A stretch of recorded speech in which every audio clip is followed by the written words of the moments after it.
راشٹر سمیتی کی گریجویٹ حلقوں میں ٹیآرایس کی کامیابی پر تلنگانہ مسلم ایڈوکیٹس فورم کی جانب سے کامیابی پر وکٹری تقاریب کا اہتمام کیا گیا۔ بی ونود کمار نائب صدر نشین پلاننگ کمیشن کے کوارٹرز منسٹر بنجارہ ہلز میں منعقد ہوا۔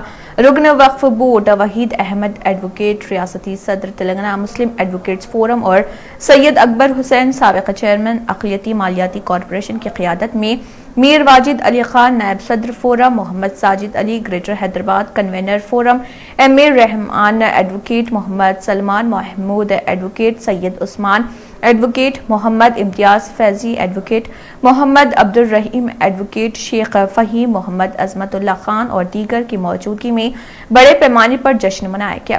اس موقع پر بی ونود کمار نے کہا کہ یہ جیت ترقی کی جیت ہے۔ تمام تعلیم یافتہ طبقے نے KCR حکومت کو پسند کیا ہے، بلکہ ٹیآرایس حکومت کی اسکیمات کو پسند کرتے ہوئے اپنے ووٹ کا استعمال کرتے ہوئے انہیں فاتح سے ہمکنار کیا ہے۔